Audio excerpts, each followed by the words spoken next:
don't know how many of you do this, but I read the science magazines. I read Science News. I read Discover. I used to read Scientific American. I don't anymore. But every issue, they're talking about, just this last issue, they're injecting stem cells in mice, and the mice are becoming visibly younger. And another article not long ago was they are regenerating organs in mice. Now these are mice, right? We don't need longer lived mice. They're not our clients. But to give you another example, there are people who basically they had a death sentence because they had leukemia. They had blood leukemia, which is a particularly deadly form of cancer. And they're walking around completely cancer-free now as a result of a new therapy that was recently developed, and they underwent an experimental. And bottom line of it was that the scientists took a sample of this particular leukemia, the cancer cells.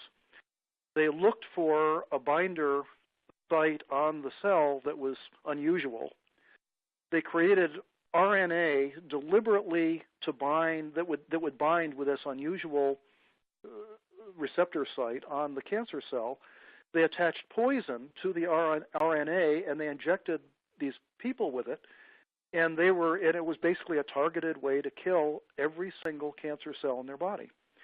So we're talking about curing cancer. We're talking about, and I'm imagining that we're going to add 50 to 75 years of people's lives. So what's that mean? Well, raise your hand if most of your clients don't think they're going to live past 80. Most people don't realize how much longer we're going to be living.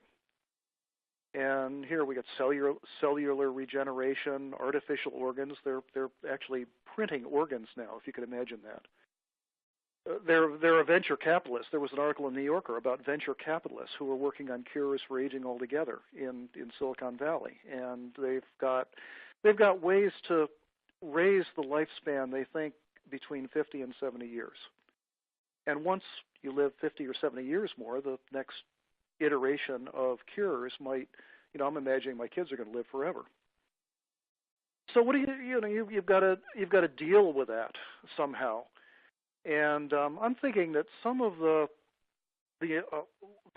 annuity products are going to be more important than the life products. Almost every advisor recommends term life for their clients over a certain period of time, and I'm imagining that the idea of someone living to 150, and which is going to happen before we know it, basically when some of these therapies hit the market, they're going to want to at least have their expenses locked down for the rest of their life.